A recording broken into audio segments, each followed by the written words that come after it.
Hear me now. Tell me that's not true. Weed is better than crack. Speed is better than fast. Yes. Yeah, we're back, infidels, ready to speed into the next level, dropping it into fifth gear with my co-pilot riding shotgun, looking great, getting ready for the big date. It's Big Ray Hacker Hamin, the next level review, infidels. YOLO. Yes, Ray, I'm back from Epstein Island. I defeated the ocean. I made it through all the security checkpoints, diplomatic immunity, walked right through, walked by all of their little drug dogs with keys of the best that there is to offer. And now I'm back ready to take it to the next level with you, Big Ray. How's things in the basement? You're locked away there. Do you like the light that I gave you, your little night light? Keeps me warm at night. We'll take that away. JB Javed is the worst MMA GM in the history of the Pick'em Challenge. I want to tell you something, JB, right off the bat. All right, you were very unclear. You made it sound as if I lost my Pick'em Challenge championship, and I am not fucking happy with you. So we're gonna have a discussion later on.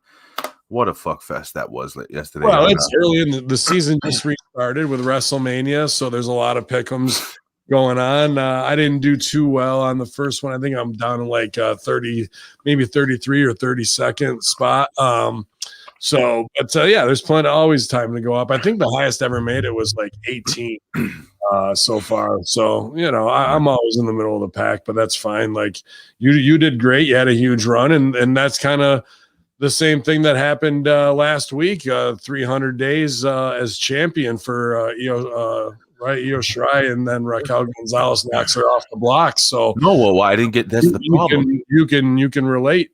I mean, you're kind of in the same storyline here. It's not like you're not in the title picture. No. Here's the problem. Ben. See, the way everybody thought, maybe I don't know. The way everybody thought was that I lost the title, but it was a non-title match.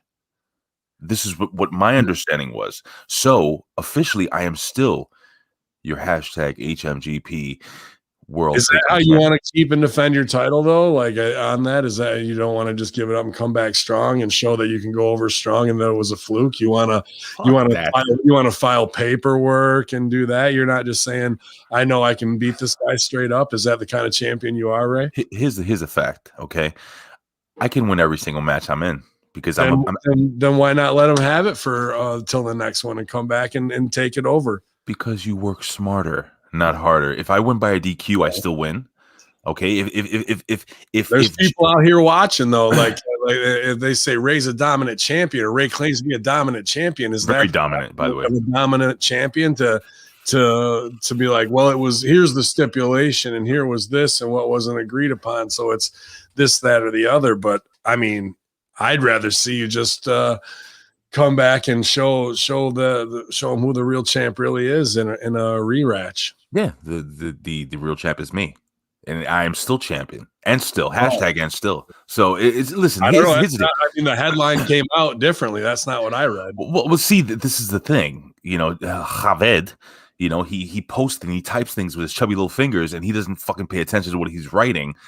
It was very clear that the person that I was against, and then all of a sudden I'm against one person, and then somebody else beat me for the title. Nobody did a run-in, or it was just ridiculous. It was so minor league, unbelievable. I had to set the guy straight, and I'm just going to keep it that way. Yes, I'm going to keep the championship because guess what, Bin Hamin? Like I've been saying from the very beginning, guys, I am going to be the longest reigning Pick'em champion, and once I get to that level, I may retire.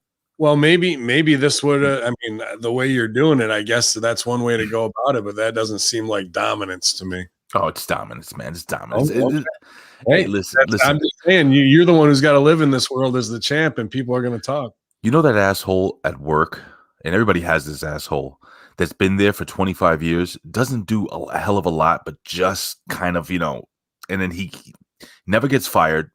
You got fucking Joe Schmo, the Eskimo over there, who's always fucking working real fucking hard and trying to please everybody. And guess what happens? He says the wrong thing to fucking Karen, and then he gets fired the next day.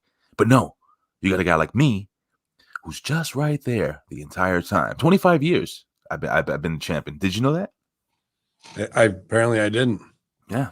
25 years. Belts are for guys who can't get over a character. You know what, Ben? Can we move on? Yeah, man, it's good to be back. Great couple days off. I want to say thank you to everyone who was cool, and maybe a delay on a show or two, and everybody filling into while I finally got some days off after I think that was a 104-day run with no days off. So the beach was unbelievable, man. Dominican Republic was more than I expected. The You never been there before? No, I mean, we're Jamaica fans, and that kind of got botched. But I think we're going to go to every island we can. Now we're going to try and do the whole Caribbean, man. I need you to send me the link to where you guys stayed, because Jennifer actually really liked that place. It's first of all adults only, and there was ass everywhere, bro. Good. Like everyone's walking around with bikinis up their ass, and it was great. But it's and actually, one of our listeners, Mark, it's like 19342, whatever, on Twitter. He DM me. He's like, "Hey, are you at the Rio Republica, which is the adults only Rio?" And he goes, because your pictures look super familiar. I was there last year. I go, I was right on the beach. I was like, it, bro.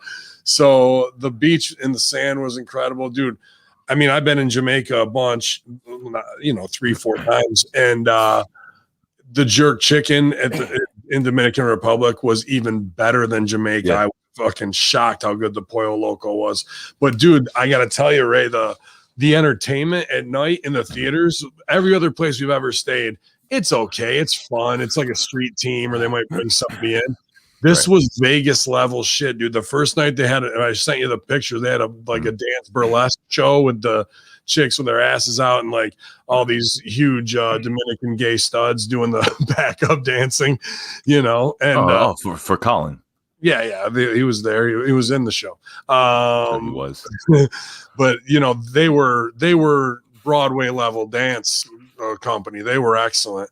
And then the next night it was a magic show with the guy and girl from Cuba, and there were 2 tricks. I still have no idea how he fucking did them. Usually, as a worker or whatever, you can be like, okay, it's impressive, but I kind of know where the gimmick is. Do you know the one where they run the swords through the girl and they put her in the box and run the swords through? Sure. So he's got her up on this little stand that rotates on wheels with a mirror behind it that's maybe 2 foot by 2 foot, right? And he spins the fucking gimmick 360. On top of the little bench part is this collapsible box. But it's like 3 foot by 2 foot. He gets in it on top of that thing. He puts the lid down. Then he folds in the end, and then he folds down the top. So now it's gone down by half. Like, all right, she could fit in there. Then he folds the end in again and folds the top down. So the box is like 1 foot by 1 foot. There's no way she's fitting in there. There's no way. So she's made an escape someplace. Wow. He runs that fucking box through with 3 swords. Ta-da. As he spins it around, shows the fucking sword. Ooh, drives it through. Then he fucking takes the swords out, unfolds the box back to as big as it was, 6 times as big, top off, and she fucking pops out, bro. Well, I gotta tell you, I've seen a few videos online where guys are bringing women into their hotel rooms in suitcases. The couple Khashoggis. Shout out to Jargo in the chat room. Hope Spot. Nobody worth to remember. I see you guys. Society Reviews in the house. Yo. Yeah, man. Big shout out to Michael Jargo. Michael Jargo, you are watching right now. Thank you. He's going to send me his Intercontinental Chinese Karate Wrestling Championship belt. Right? Oh, that's going to be good. Be the New Japan champ, too. That'd be great. Right? Hell yeah, man. Hell yeah. The drinks were strong. The food was good, Ray. I highly recommend going there. I mean, just fly into Punta Cana Airport, and 20 minutes you'll be on the fucking beach, bro, with a Cuba Libre in your hand. I got to thank while you were away in Jamaica, I was setting up this roadcaster. How many Hamin? Fuck I am. You're not sending it to me? Anyway, listen, I want to thank all the people that joined my misery live. So we were setting up this roadcaster, and That's tech. And me and Colin, I have this awesome mic that doesn't work, by the way, Billy Ray Valentine. This awesome mic, and Billy Ray Valentine jumped on, and it was three of us trying to figure this shit out because it's supposed to be easy. It's supposed to be plug and play, which apparently it is, but apparently this microphone isn't working, so they couldn't pick it up. Anyway, we're going to be going live again probably either tomorrow night or the following night, and we're going to try to get this thing fucking rolling so I could take over this show and make it sound half as decent as you do. I need to learn this thing. Yeah, I think you're just going to love the Rodecaster once you get it set up. And sometimes that's just it. You got a blown mic or a cord. That's welcome to tech. That's just how it goes. And I know you're going to get it done, man. But, and you're going to create great things because you're a great host and artist. So you just got a new awesome paintbrush to fucking do your art with. And you'll apply it in the way you see fit. The old school cast of the Monday Locker Room, the new school cast maybe as well, but RBV's in the house too. Our Larry Herndon is in the house, and Paul F too, guys. Good morning for the next level. Glad to be back. Good to see you in the chats. All right, Ben, listen. He's got some heavy conversation here, so I don't know if you have the 3-count gimmick set up there. I got to go back to the one you did because I still haven't downloaded that. That's fine. That's fine. See, by next week, guys, I'll have a new intro music so we don't get struck anymore. That picture you made popped the shit out of me too. Which one? The Taliban says get the fuck out of Dodge. Dude, that shit is awesome. It came up on CNN. I took a picture. So which was your favorite? Do you like the one where you like GGP always? Who is the other one dude, just the dude that was in the picture? That guy, that was a shoot. That was him. He was just in the picture. It looked like a cross between Sabu and GGP. Kinda. And then Colin, it was very, very funny Photoshop. Good shit. Colin was like, dude, please make the other guy GGP because it looked just like him, except old and more handsome. It was hilarious. Old and handsome. That's what we do. Mm-hmm. All right. So.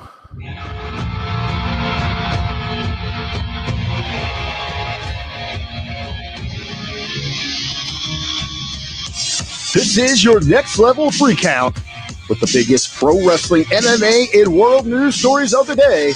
Now, back to Big Ray and Bin Hamin.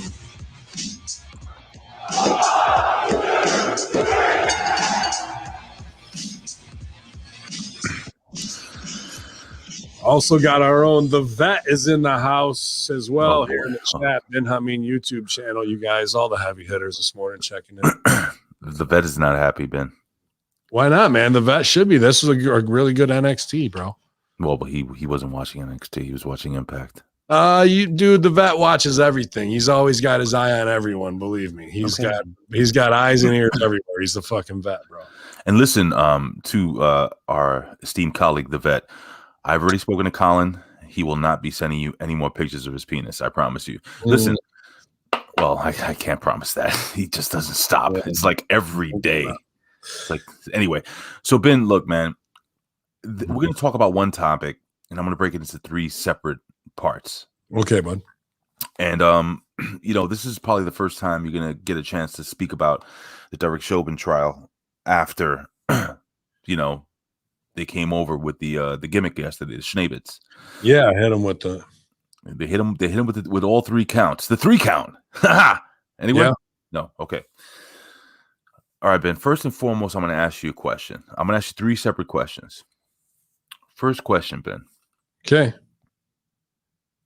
If you won that jury, would you have convicted him on all 3 counts? And how is that possible?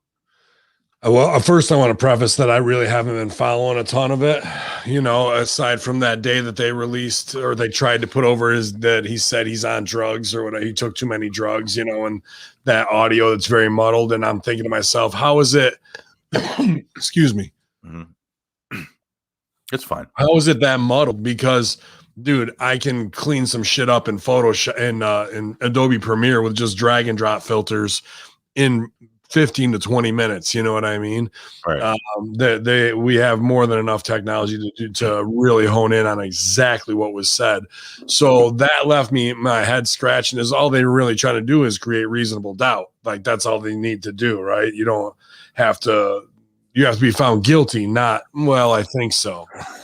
So at the end of the day, I'm not trying to make light of a man losing his life, no matter how he's viewed as, you can say, you know, criminal or what have you, dude, welcome to being a black man in the last 20, 30 years. They're going to try and put a file on you. So just so they can call you that doesn't mean you're one thing or another. Like that's not how I judge people in this for-profit prison system era. So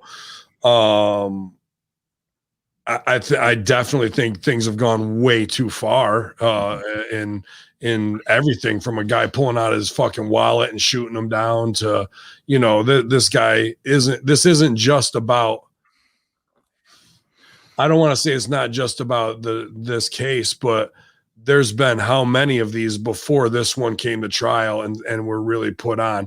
And I'm not saying this cop is paying the price for all of those, but this needs to be a line in the sand of like, you better fucking think twice. Because yesterday on World Star, I watched a Kentucky cop taking a Black Lives Matter protester, like that, 4 cops, and then he's fucking feeding them in the face. He's got the fucking arm bar is right there. All he's got to do is hook it, and he can get the cuffs on with the other 3. Instead, he's fucking feeding the dude 4 or 5, walk right in the fucking face while he's down on the concrete. That guy is going to think twice about what he does because that type of behavior that starts with some low uppercuts while a guy's face down, even if he is resisting, when you have the training or MMA, that guy's going to stop doing that, because that can lead to that same guy down the road pulling the gun and killing somebody, you know, at the wrong time, because he got away with that earlier. So in my opinion, this type of putting that in police head will say, okay, dude, I got to hit the chicken wing. I got to hit the Bob Backlund on him here. You hit it on that side, and that's what we're going to do, you know? So instead of the other, which is aggressive and is on World Star, when on the day that this type of shit's coming out, now all the hype with what's her name, Maxine Waters. And that was the second question. Right. So I was going to ask you if we want to roll into that really quickly. That shit pisses me off, because it's whatever. Like, why are we listening to old people? Why are we listening to old broads like this that fucking, you know, who should be saying, put your guns down, everybody put your guns down, and don't go out and do this shit, and don't act a fool burning down your own city and giving them headlines, because that's exactly what Whitey wants to go. See, look at them. You can't fucking give them nothing. They'll do anything for a pair of Yeezys. There's so many highly intelligent, family-oriented, smart African-American people versus some wilding out World Star bullshit. But that small percentage makes the view of everything, and that's what they wanted. And she's too stupid to even fucking understand that. So she says that kind of shit. And then the headlines run with that instead of putting the focus on what it should be. Hopefully an end in resolution to police extreme brutality. Now we're talking about this old cunt who wants to steal headlines.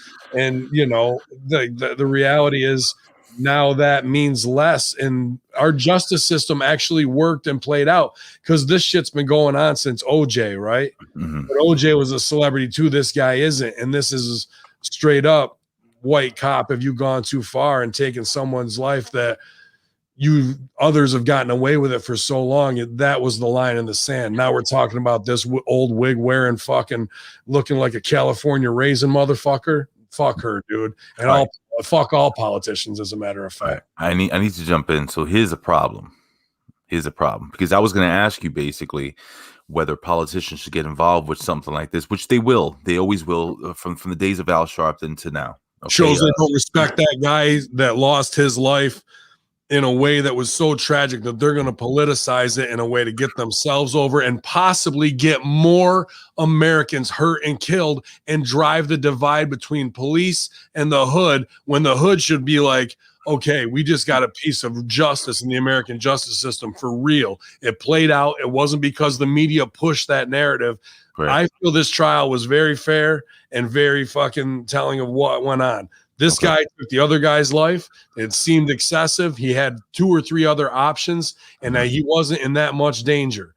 That says you abused your fucking power. And when you go too far from protect and serve to kill and say, fuck you, because I don't know where my line is, well, then you got to face the cost of the justice system that you work for. And I think reciprocity and justice, for one of the first times in my lifetime in America, is paid. You know, like it's not some bullshit. I have to play devil's advocate here. I think it's only fair. Please do. Please do it. That's what America should be. Open discussion, man. Here's the deal, man. You're not playing devil's advocate. You're just fucking saying an opinion I might not be thinking of, and you might have a fucking point that makes me say, you know what, you're right. So usually you do have great points. Derek Chauvin was convicted of 3 counts of murder. Well, actually 2 counts of murder and 1 count of manslaughter. Yeah. My fear was, hold on. My fear was this. Do I think Derek Chauvin murdered him? I think Derek Chauvin was a piece of shit who, again, like you said, abused his power. Do I think he meant to kill the guy? I'm not sure. I don't think so. I don't think so. This is the problem here. Reasonable doubt.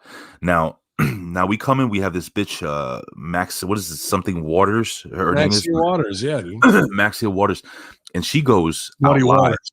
Right, Muddy Waters. That's what we're gonna call her. Muddy Waters comes out, and she says, and I quote, "We've got to stay in the streets and demand justice."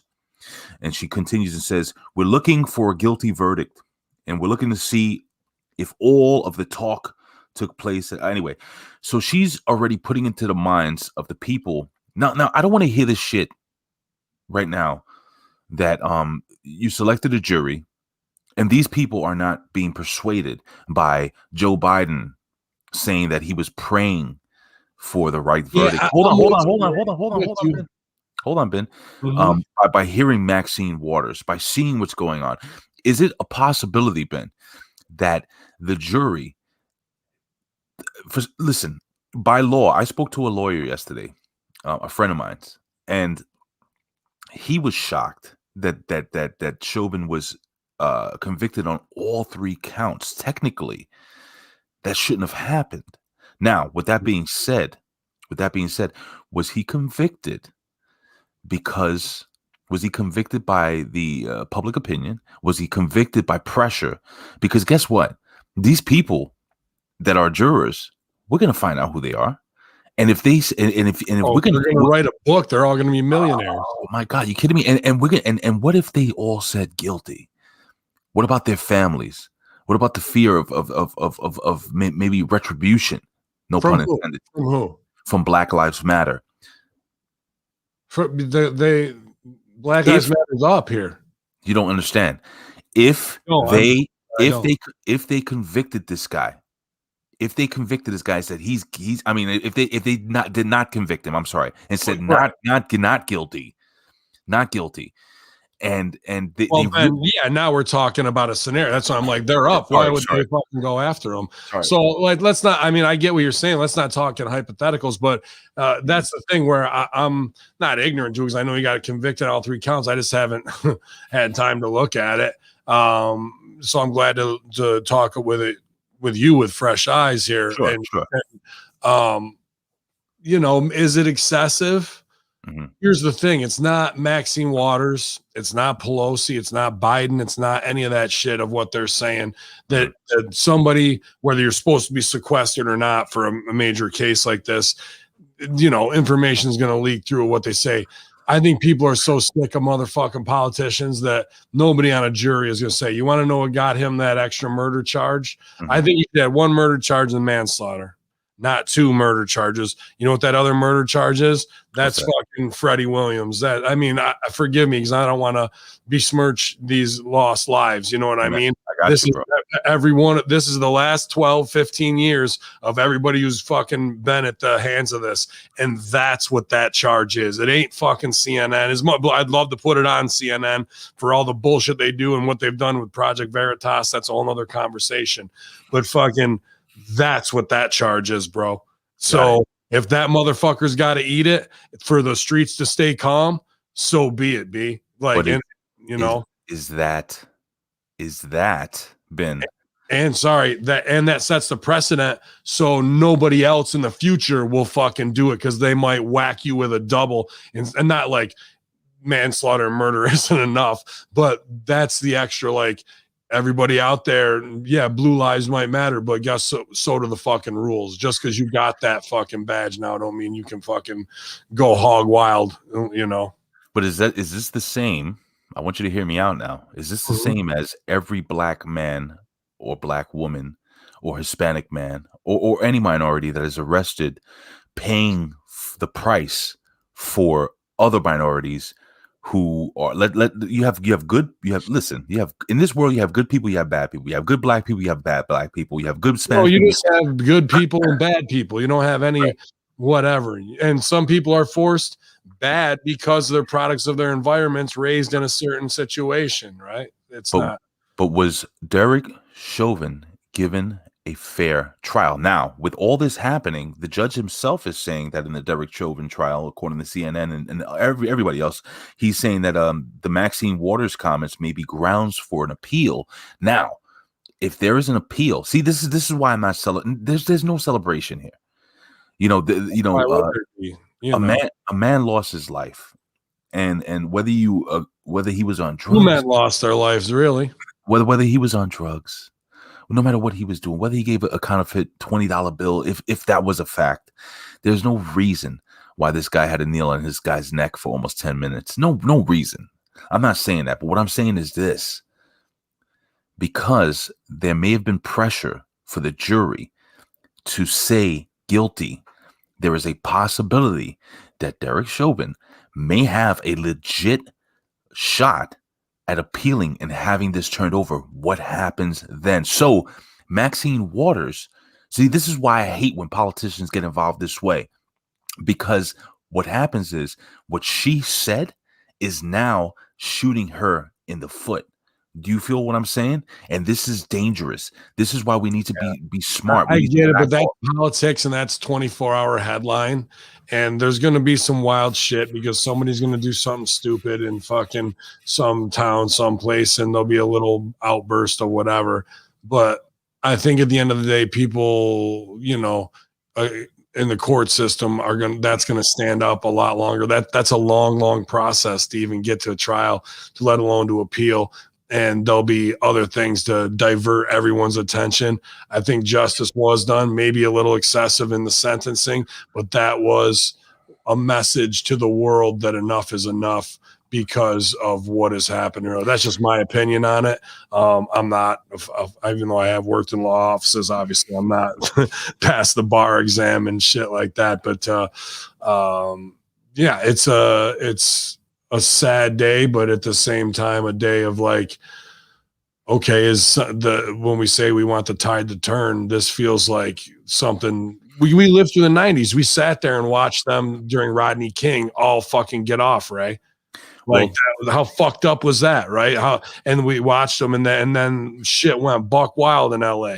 And then, fucking from that, look how many people got hurt, pulling old boy out the truck, smashing him with a brick, and I'm dancing like Charles Manson, and fucking like that's what this old cunt wants to fucking say, and she lived through that. Fuck her. Snatch her wig off and kick her ass down the fucking steps, make her break a hip and put her out in fucking commission for the next 5 years. She's done here. So but is it black, white, whatever, we got that same experience. And fucking no white people are like, the cop was fucking right doing it. I don't hear anybody saying that shit. No. Here's the thing, and this is something that you probably didn't know about me. In my junior year of high school, I was one of the people that was in charge of leading a rally during the Rodney King trial verdict, where the cops, basically got off. They fucking walked on that shit. You were for the cops? You led a rally for that? No, I was very much against them. Very much against them. Well, that's the thing. And with Maxine Waters, dude, that was us. Fuck you, won't do what you tell me, like that Rage Against the Machine lifestyle. And now she's out there telling how stupid. I mean, even though that's in your mind, you were saying, how young and stupid were you at that time and idealistic, because your life was safe and you didn't really have to, like, we all in our little bubbles want to fucking see so extreme in colleges and high schools, but we don't know what's really out there. But we're testing the limits and fighting authority because that's what teenagers do. Now with this chick saying that on the heels of this, what might some dumb young bastard do at a fucking 7-Eleven or a Wawa at fucking 2 a.m, thinking they're justified shooting at a cop or some shit? That's where cunts like this need to shut the fuck up. All right. Well, just a few hours ago, I don't know if you know about this, but another 15. Well, they had her down a 16-year-old, another 15-year-old black female was shot dead by a police officer. I don't know if you know this in Ohio. I stay away from most of the news, bro. It's just too much for me to be able to do everything we're doing business wise. And people who are out in the streets are gonna get fucking. The streets are hot right now. If you don't know where you should and shouldn't be, bad things can happen, dude. All right, I'm gonna ask you one more question before we move off of the 3 count, and this is gonna be a little controversial, because we have a lot of people that are on the right. We have some people that are on the left here that listen to us here, and I want to ask you a sincere. Yeah, but everybody listens to each other. And I'm gonna ask you a sincere question. Again, I may be playing devil's advocate. I may be, stating my opinion. Who knows? But here's the deal. Been 2 years before Donald Trump became president. Mm-hmm. He started with "Make America Great Again." Let's make America great again. Right. Is it offline by saying that ever since Trump started spewing or spewing the "Make America Great Again," building the wall, this and that racial tensions or racism actually had kind of an open forum to kind of come out and say, oh, this is our guy. We're going to be behind this guy. He became president. And is it wrong to say that over the last 6 years that racism has gone to another level? Cops shooting unarmed black men, cops shooting unarmed Latino men. All this has happened. It's going down under Obama's regime and Bush's regime. This shit's been going down the whole time, bro. Has it? Yeah. Why is it so publicized now? Why is it happening? Because Trump is so white, and he said fucking that, these bad hombres and rape, and he's talking about MS-13 instead of calling them out for who it is and shit like that, and then making the tough choices. Meanwhile, Clinton Foundation and all them are robbing Haiti. You think they give a fuck about any of that? They make $1 off of every illegal that's fucking transported through. They sit there with some shit to placate to their fucking Nancy Browns or their fucking college kids with purple hair and shit. These fucking babies who want a generation useless, who again are doing exactly what you were doing in high school for a cause they don't even know that they're being used as pawns. So that's all bullshit to me of it's Trump. And then was it enough for fucking people to switch from the Tea Party? Remember the Tea Party? Sure. To fucking MAGA? It's the same shit. Mm-hmm. If people just want to be tribal and it's marketing rebranded and it's got nothing to do with that or QAnons and all that kind of shit. It's white people are seeing things like they don't want to pay fucking because you said it's time for 40 acres and a mule, but we're gonna take it in Yeezys and burn the fucking store down. Well, where does it end? Right. Like we already made it through the 90s. Why are we living this insanity again, dude? We had all this shit solved. Real World, Club MTV, fucking, Blasians and interracial fucking shows and Blossom. And now it's we're segregated more now than ever. Because why? Because of the media, not because Trump equals ratings when they can paint him as a racist or whatever they want to do. Because he's going to say some dumb, ignorant shit because he's raised in Mar-a-Lago and with a silver spoon in his mouth, dude. But I don't think he was inciting anything of white people stand up and say enough of these fucking minorities taking what's yours. That's a narrative that I never felt or heard, but people want to put that as something underlying that was never even said because of CNN, Bill Maher, all these shows, Saturday Night Live, that were weaponized and sold out. That's all Operation Mockingbird, and they don't even know that they're being toyed with and moved around that way. So when they hit you with the COVID shit, fear and anger are the two greatest motivators in marketing, Ray. And when they flood you with that, they can control you that much more. Is it safe to say that the media, not on Podbean, Oh, no shit. Is it safe to say the media is really the bad guy here, Ben? Oh, 100%, bro. Dude, the right now technology companies and fucking the media are the most weaponized and worst thing on the planet. And I hope, I don't want to say that because I don't want to call for people's deaths and terrorism, even though that's exactly the gimmick I live, but that's the irony of it that I fucking put into it. But that V for Vendetta scene where he fucking tears down the BBC and puts the fear into him, that same fear that the fucking cops now have of a double murder manslaughter charge needs to go up the ass of everyone at MSNBC, Fox, CNN, ABC, CBS, and NBC. And they need to be sitting out because they're scrubbing the cock of anything that's fucking. The Black Lives Matter couldn't see the DX. Oh, how fragile are. Fuck you. From a peacock? Yeah, the cock. We're scrubbing the cock, bro. Of hours of our history and rewriting it. You don't get to do that. You don't get to say and rewrite things and say what we can. Put a disclaimer up because you bought it, but you don't get to do that. And the fact that they think they can and nothing is going to come back on them, that they'll demonetize Epoch Times, demonetize Bin Hamin channel, that they'll fucking boot us off for Universal Music, that's 100 people in a boardroom at these Bilderberg or whatever fucking G20 summits. They're deciding this for the rest of the planet. Yeah. Fuck them. Like start smashing their feet with hot coals, bro. And believe me, things will change. Ben, will they? Because I remember during that Rodney King march where you said where they pull old dude out of the truck and the long hair and hit him with a rock and people were turning over things and breaking into homes and all this shit and all this fighting and the BLM marches and everything like that. And it just doesn't change because as soon as Derek Chauvin was arrested, again, like I said, another teenager shot in the street, even though she was wielding a knife. Well, come on, dude. That's the whole thing. We generalize and make all this shit bigger, but they got, as they would be, the stress of life and living in this and dealing with it. If one minority or African American or Mexican or fucking Honduran or even white dude is wilding the fuck out and they get shot, they want to make headlines out of that to fit this bigger narrative. Can it be this motherfucker was just wilding out on some shit and don't fuck around in the streets with a knife because you might get shot? Well, like it's not like that to me isn't like, well, he could have hit her with the fucking Marine Corps de-knifing technique and then put her in an arm lock, sweep her legs, and like fuck you. If you're coming at me with a knife and I'm a cop, guess what? You're gonna get got.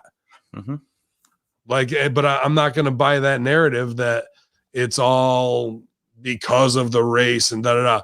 What this dude did was man on man, excessive, 12 minutes.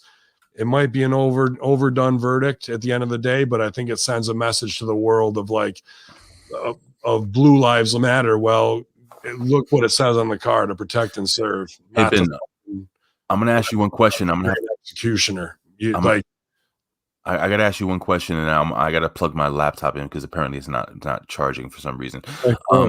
Really quickly, can you give us an update on what happened with Podbean? I'll be right back. Podbean, it's the Universal Music was flagging our shows, and the last suspension was for 14 days, and as soon as that went off, we got flagged for another one. So it was supposed to renew on 4/20, so I canceled. Still up in the air, having a meeting today to see about another platform.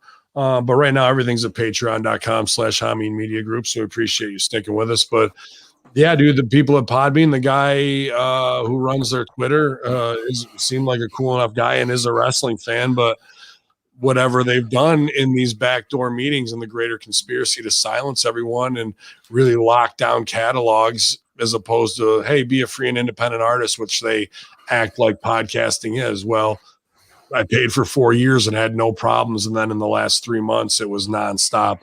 The up, down of like shows from 2-3 years ago were getting hit when Bello was fucking hosting at Next Level by himself. And it's supposed to drive you mad as a producer to be like, what's going on with my art? So we're just looking for higher ground and the best solution. Like I said, today could be a big day for that.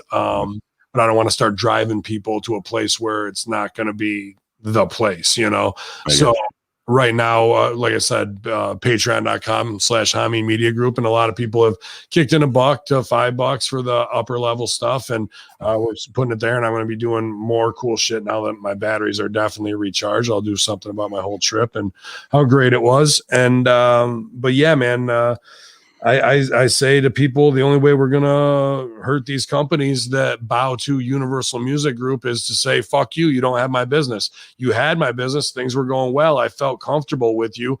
And then all of a sudden you're fucking molesting my art, and we got to go. We got to leave the territory. And I tried to get somebody on the phone so we could talk about it, and they want to play the corporate way. Okay. Well, say goodbye to 2.5 million views. Thanks to Rad Rob and Rat Salad Review, they backed up our whole catalog in a window that I thought was doable. And Rad Rob and Rat Salad Review, give them a definite follow and thank you, Radicalized Rob, on Twitter for doing that, because they've got it. So wherever we're going next, the catalog will be there, and it'll be work to get it all uploaded. And we know we were at 2.5 million views, so I don't have to fucking be like, well, that won't carry over. I don't give a fuck. Like it doesn't sting. Yeah, but that's the cost of doing business, of leaving a bad relationship. I'll leave those metrics on the table. We did the numbers. We know it. We own it. Just because there's not a graphic that fucking says it. Watch me do 10 million next. And you won't even worry. And then people are like, well, really, it's 12.5. Who gives a fuck? It's about free and independent media, free thought, open conversation, and a place for people to interact in a community where it's a not so safe space sometimes. It's a fun space. It's a brotherhood and sisterhood, but that's what the internet should be, not an aha gotcha fucking moment all the time. My side's right. My post was the best, vanity metric, me. That's not, I don't really feel that at Hamin Media Group. I feel funny, ironic, look at the world for what it is. If it's anything, it's a safe space for free thinkers who fucking are, even like you said, willing to accept somebody with a opposite opinion of them, because that's the id of who the fuck I am. So if the LLC has my name on it and reflects that, the community should reflect that too. And when it doesn't, I'll step up and do something. But really, it shows that this Hamin Media Group and Russo brand, they can be a little hotter over there, but Hamin Media Group especially has that mentality of group mind, of improvisation, of pushing each other forward to be the best that you want to be, to achieve your goals, to talk openly about corruption, conspiracy, years of fucking being spied on and and plotted against by your own government and people, to talk about mental health issues, to talk about fitness issues, to motivate each other, to say, yes, you can do whatever the fuck you want to and accomplish your dream. But guess what? It's going to take a lot of work, but look what you got around you to help you do it. That's everything that I am. And I think it's here in digital form. It's here with the hosts, the marketing, the media coordinators, everybody, and the listeners especially. That's what, even if we're not standing out to that highest level, that's why we can connect with people who are Grammy award-winning artists, who are tech multi-billionaire crypto masters, who are fucking biblical theologians talking about giants. That's a very special thing that not a lot of platforms have, and it's a lot to manage, but we all seem to be doing pretty well with it. Yeah, I'm excited to see what the next chapter is. Ben, you said next level, and I think it's about time to take this show to the next level. Ben, well, thank you for that conversation, though, Ray, because I haven't been able to talk about it. I appreciate it. Well, that's why I love when we're able to do this, especially coming so fresh off of what could be a world-changing event. Because that's what this is. That's what this was. And I just want to go back real quick before we jump into the next level and just say this, guys. Again, I was playing devil's advocate. My personal opinion, and again, this is my opinion. I would have given this guy the fucking death penalty. We don't even know what's going to happen. This is me. He's going to jail with that. That might happen without having to throw a switch, bro. Exactly. This is my feeling. Guys and gals out there, again, people may hate the left, they may hate the right, but in all honesty, in my opinion, the media is the real bad guy here. And 100%. It always has been. Anyway, Bin Hamin, are you ready to discuss NXT. Yeah. Let's say the mainstream media, because right here we're free and independent media doing a better job than what they should have done. They just can't say cunt or whatever on there for fucking. Hey Ben, I'm gonna start this show off again, ladies and gentlemen, reviewing NXT, April 20th, 2021. And by the way, happy 420 to all those that actually celebrated yesterday. Did you celebrate 420 yesterday, Ben? I missed it by about 14 minutes. I was talking to Larry Hankin, and then I had another meeting. Dude, I had 7 hours of meetings yesterday, bro, and I probably got another 3 today. But yeah, to all the Smizzards out there, good on you, man. That's one thing that's a big win from the kids of the 90s. Here we are with legalized weed in a lot of new places. And I remember it's being 1920 going, it'll never happen in my lifetime. And here the fuck we are, and I'm pumped for it. Rest in peace, Killer. If you don't know who Killer is a dog from the movie Half Baked. Yeah, I saw that. That popped me. It took me a second. I was like, that's fucking, Half Baked. They killed Killer, B. Oh, dude, I fucking love that movie. I've watched that movie Half Baked thousands of times. Anyway, Ben, I'm going to ask you one question here to start the show off. Yeah. Ben, was there one match in this show that you didn't like? No, man. I was really impressed with this show. So was I. I was impressed with it, and I just was like, all right, dude, they've got a hell of a roster of veteran talent, whether it's on the mic, because that's my OVW brothers and sisters right there, dude. I mean, Stu and Beth Phoenix, that's my era. So I know how good they were then and what they've done since then. And they absolutely killed it last night, I thought, in the storytelling and the slowing down. There's things that we missed last week that it doesn't have me hot, but like I'll give it more time because I know she's awesome. The Frankie Monet things like that kill me, bro. Like even last week, she'll deliver it. Taya Valkyrie will deliver it with everything she can, but she doesn't understand what that character is or who it is yet, but she'll get it and she'll figure it out, and make it her own. But I'm like, God damn it. Why? And she's still calling herself Wera Loca. So what is it? Frankie Monet or Wera Loca, where we know that she's been that since AAA and Impact. So you got to kind of let go of that shit if you're going to be Frankie Monet. But I don't seem like, and now Frankie Monet is here. No, people know Taya Valkyrie is John Morrison's wife. Let's fucking go. Why do we have to do these little things that are tests on veteran people? Why can't we just call him Killer Cross? I don't want to call him Karrion Cross. He's Killer motherfucking Cross, B. And like that's just that's one thing that I don't like in WWE. It's that. Aside from that, everything else on this show was really damn good, man. Yeah, now everybody can be Samoa Joe. Well, listen, Ben. Well, dude, Samoa Joe, it was nothing but Vince McMahon in his ear, and Foley said the same thing. Like I couldn't do the commentary job because I couldn't have Vince in my ear every 2 seconds telling me what to say. And Joe, not that he walked off or anything, but that's what they did to Samoa Joe. They left millions of dollars on the table with him. And, now he's got to get in shape to come back to the Indies. I'm sure he'll be working really hard, but I hope he's on the 2CW reunion show, because one of the last runs we had, he fought Cheech and JT Dunn in a triple threat. It's on my YouTube. You can check it out. I think that was the show I wrestled Tracy Smothers. Cool. But is that the big dance-off show? Yeah. I think that was that show. It was right in that run, but that match could possibly happen again. So I hope Joe gets in really great shape as much as he can from now to the end of the summer, and all that kind of shit, man. But that's a huge loss, because that guy, he can do so much. He should be on those panels. The guy's a great talker. He fucking has all the acumen and work. You know what I mean? But I'm hoping that he wants to do some podcast shit, and maybe we can get him on Russo brand. I think he'd be a great fucking get, but I don't know if him and Russo see eye to eye or not. I don't know. Well, Russo's very tall, so Russo's taller than Joe. There's no doubt about that, because I'm taller than Joe. How tall is Russo? 6'5", but he doesn't think he is. What do you mean he doesn't think he is? You stand next to Stevie. Stevie's 6'3". I'm about 6'3". Stevie says 6'2", and Russo's an inch and a half tall. I'd say Russo is a shoot 6'4". Dude. He's a big guy.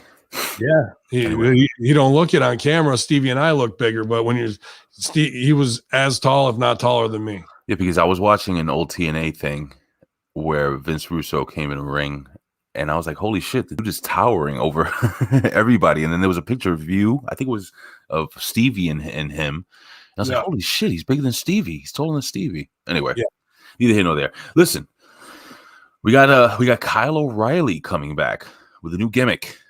He's kind of cool, Kyle O'Reilly. Go ahead. Sorry, I'm jumping. No, it's cool, man. I was gonna ask you, what did you think of cool Kyle O'Reilly with the sunglasses and the bopping and the weaving? Doesn't work. Looked like I thought it was Sami Zayn for a minute. This is the one thing I really didn't like on this, man. And there's Kyle O'Reilly. He's trying to commit to the bit, but this is the worst thing. And just as a comedian, I fucking hate this. Is when he does I like a lot, like the Dumb and Dumber shit. That's the lowest frat bro attempt at being funny that you can do, is when you're quoting movie lines like in the middle of your shit. And I would not jump all over people at OVW, but I would tell them that's like a real low level and you're a better player than that. Maybe, I don't know if anybody's writing that promo for him, but he really needs a lot of help. He in focusing and navigating. His energy's there. His delivery has promise. I'm not a big fan of the dude as far as like, I don't want to say I'm not a big fan of him, but like, because I don't know enough about him. Is there money on him? That's the thing. He's been working his ass off doing the Brazilian jiu-jitsu. He's got a hard work ethic. That's a guy you want on your roster, in my opinion. Is there money on him? Not like where you just look at somebody and go, boom, there's money on that dude. You know what I mean? Killer Cross, money on him. Moose, there's $5 million. But people could say that about me. And no one can outwork me. Well, in the gym, and on diets maybe. But when it comes to creative and marketing and that shit, I'm all in, and that's all it takes sometimes to make you stand out above guys who have it naturally and don't apply it and don't use it. There's tons of people I can name right now who have money written on them and have the spots, and they don't fucking get max value out of it when they're there doing it. So I don't want to shit on the guy because he worked the main event and he opened the show. So they are obviously put the rocket on him, and because he can work. I like this match, but when I look at him, well, I don't say I like this match either. We'll get into that at the end. But dude, just by eyesight, you wouldn't pick him out of a lineup as the guy that you're going to build your company on. Well, here's a guy that may not have millions of dollars on him, but I think he has some money on him, and he knows how to invest money. Dexter Grimes, who is a fantastic chicken shit type heel. We've been watching him since fucking Impact when he brought in by Hurricane and Matt, right? What was his name? Caveman fucking gimmick. I forgot his Impact name. Well, he's Dexter Grimes now. Yeah. And I got to tell you, man, I see this is the problem with a heel like this. He's supposed to be so terribly unlikable. He's a millionaire now. He's silly. He's stupid. He's that country bumpkin that struck oil in his backyard. Okay. And I love it. There's money in that character. Now, with that being said, he absolutely, positively, unequivocally outshined Kyle O'Reilly in this promo here. And like I said before, he's supposed to be an unlikable heel. Dude, you cannot not like. Oh, Trevor Lee. Yes, thank you, Society Reviews. Trevor Lee, that was his old name in Impact Wrestling. Dexter Grimes is one of the most likable characters for me on this entire roster. I found myself watching the show on my phone and smiling, and I caught myself smiling like, wow, this guy's great. Oh, wait, I'm supposed to hate him. What am I supposed to do here, Ben? Am I supposed to hate him or like him? I kind of like that it's both. Usually you want to make a strong choice. This guy commits to the bit. The bit is very modern. Yes. NFTs, doggy coin. What are NFTs? What are NFTs, by the way? NFTs are digital pieces of art that are now being sold that are tied to Ethereum, Bitcoin chains. Okay. And as the Ethereum goes up, so does the value of the art. So people are even selling NBA clips. So if you own it, then you can license it yourself, and they can't. You buy it for X amount. Like, say I wanted to sell our $5 face slap video, right? It cost me probably $250 to get it registered and put on the blockchain. But then if somebody bought it for $5,000 and they wanted to sell it to Subway or use it and license it for $5 footlongs or face slaps, they could. Or the fact that it's just one of a kind and they own number 33 of 50 face slaps and it's raised, does it have more value that way? And that's really what's going on with that right now with digital art. So Yeah, excuse me for yawning, man. I got home very, very late from work. It's all good, man. No, I understand. Cameron Grimes is a great character and has unlimited potential. And if you do the right thing to pop Vince, it could go all the way to the fact of him working with Vince, trying to buy the WWE and be a GM in the future. That character has real longevity. It's a very good reinvention of the Beverly Hillbillies. Very, very good. He was searching for it. He knew he had something, but it was because I watched it early on in the inception. I saw him at NXT in Buffalo, that show I went to. He's a great wrestler. There's no doubt about it. And strong as fuck. Yeah. And I bet being from the South, he's got plenty of people to draw upon there that he's put into that character. And all he has to do is a slight impersonation of him, but make it his own. Good artists create, great artists steal and make it their own. And now he's got something. Then the NFT thing, you plug that in. But here's the thing. It's very hard to do rich guy when you're at performance center level or like OVW, because why? Rich guy, you got to buy suits, you got to buy in the car, and now they've put a little into this, but everything he does is based on the crypto. So all he has to do is say it goes up, and you don't have to show it. You know, he can still look like a dirtbag. So that kind of helps. But even if he does like start flossing money, he should look like kind of like Kid Rock with money, right? That's what he kind of reminds me of. That's exactly what it is. And then I would even bring Kid Rock back to help put him over a little bit more. You know what I mean? Well, listen, you spoke about, having Dexter, being able to learn from people around him or whatever. He's a Matt Hardy guy. And when I see this character, I see this as a version or an updated version of Big Money Matt. Again, to some degree. Matt wasn't as much of a redneck goof. Matt was more like trying to be a baller, you know what I mean? But yeah, I get what you're saying. I need to see Dexter Lumis with women. I wouldn't doubt that Matt helped him with this, to be honest. I believe that 100%. I believe that. I don't know for a fact, so I'm not reporting. I'd ask if he was my fucking sensei. I'd be like, what can I do to punch this up and give me some good ideas, please? And fucking Matt would probably be all over that and how it should be, dude. Absolutely. Well, Dexter Grimes, he wasn't expecting to be Kyle O'Reilly's opponent, but Cameron Grimes. Cameron Grimes. I'm sorry. Dexter Lumis is Sam Shaw. I'm already thinking about the next that's all good. segment. All good. Cameron Grimes, excuse me, guys. Dexter Grimes. Fuck. Anyway, Cameron Grimes. But guess what? He got punched in the face by Kyle O'Reilly, and we'll meet them in the main event of the evening, which, in my opinion, was a really fun match, and I want you to dissect that later on. But Bin Hamin, dummy, it's time for L.A. Nice. Worst name in the business, by the way. L.A. Nice. I mean, I don't want to say worst name in the business. Worst name in the, well, Bash and Booger is right up there. But anyway.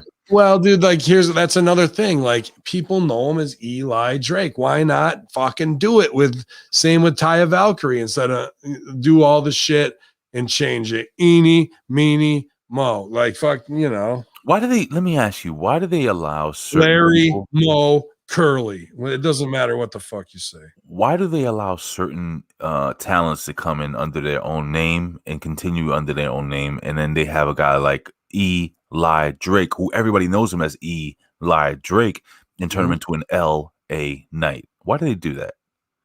tests. A lot of it's tests and to see if you'll do what they want you to do, because in the main event, when you're at WrestleMania and they go, you're going under, you're not going to go, no, I think I should go over here and pull a warrior, and that kind of shit, dude. So they'll put it on that, but it's all test to see, like, we'll see. This motherfucker thinks he's over. He wasn't over until we made him over. All that work you did and all that shit wasn't shit until you came here. So now we're gonna reinvent you and make you this. But what's good about that is when they fuck him up as LA Knight and he has his run and he goes 3-4 years and he's out, then he can go back to being Eli Drake. She can go back to being Taya Valkyrie. Some people don't have that luxury. Like if you're Enzo and Cass and you're built for them, then you have to be Zoe and Big C or whatever the fuck. You know what I mean? You can't use that. So there's good and bad with it. If you don't give a shit and you're a worker and you go, I can get anything over, because Cameron Grimes can now just go to the Indies and be Grimes if he wants to be. You know what I mean? Yeah. So absolutely. Well, listen, man. Plus Eli Drake was in FCW and got fired, went and made himself and came back, to the point of they have to hire him because they don't want him to go to AEW or something. They know there's money on him and he already knows the program, Sure. They're going to fucking make him dance again. They're like, you came back, now you get to eat some shit for a little while. And we'll see if you can fucking hang around here. Well, I mean, Eli Drake is a star, dude. That's a guy that's. I don't mean shit though, bro. So's Fandango and fucking Breeze.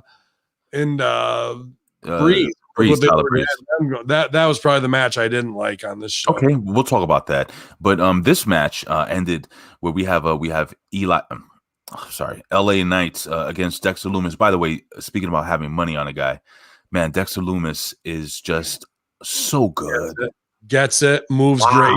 He's been that good, bro. But here's the thing. I saw him at OVW in 2012, maybe 2010. Yeah, 2012. And he was goddamn impressive then. So that's a decade ago. I just got to say, man, when he's on his back and he does that kip up, for some reason it works. It's like a creepy kip up. I can't explain it.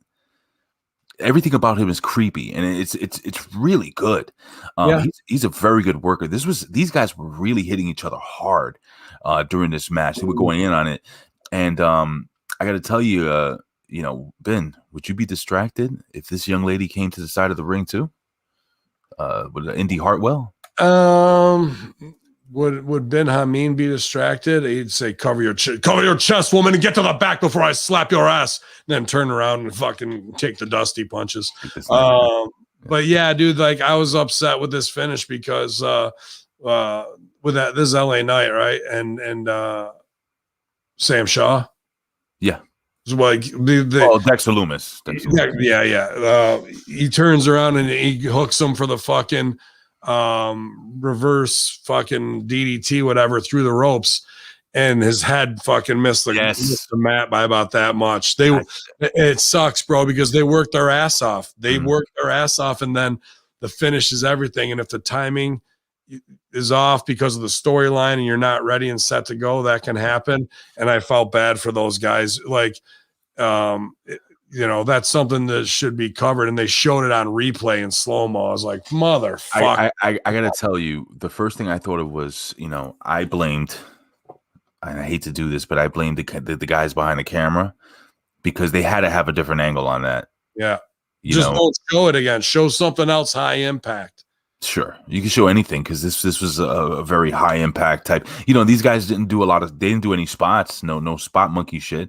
It's just hard hitting pro wrestling. It's OVW and Impact workers. They don't need to do no spot monkey shit. They're smart. A lot of Eli Drake gets over with character. A lot of great character, I was about to say, and Eli Drake coming out to confront Indy Hartwell when he's saying, how are you gonna mess with this guy when I got the big schnabbits down here, and it was just great, man. I enjoyed, but again, yes, the finish did kind of kill it for me a little bit. Where, I did see that, and I was waiting for you to say something about that, but neither here nor there. I feel I don't. Those guys are so good at workers that just happens sometimes, bro. And it's because they're trying to protect each other, and the timing was off, and that equals too much air in the spot sometimes. Welcome to professional wrestling. That's just how it goes in live performance, dude. No doubt, no doubt. Hey, the Way, make sure that Indy Hartwell does not. By the way, the Way is easily becoming my favorite faction in professional wrestling.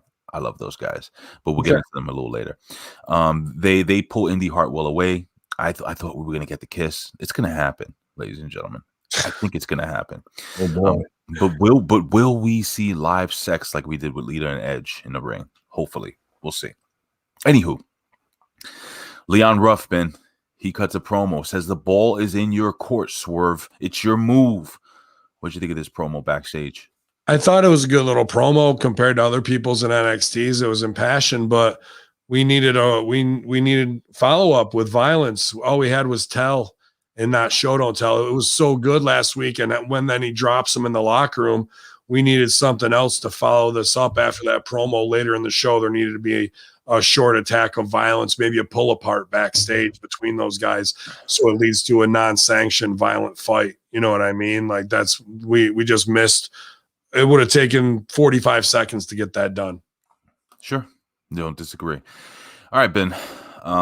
We have the former NXT Women's Champion, Io Shirai, backstage with Beth Phoenix. Mm-hmm. This is what you were talking about earlier with the Frankie Monet as her little pooch jumps on the table, interrupts the meeting. Listen, I get Io Shirai. She's a great wrestler. It's very difficult to listen to her cutting her promo or talking about herself, and I can't take her serious because, and this is going to sound shitty because her English is so terrible, but it is what it is. I get it. It's all of them, man. Like, here's the thing. That's why they can't get over. Even Kushida later has an awesome match, but I was thinking about this exact thing, Ray, and wouldn't somebody like Jargo and those type of fans love this because they're investing these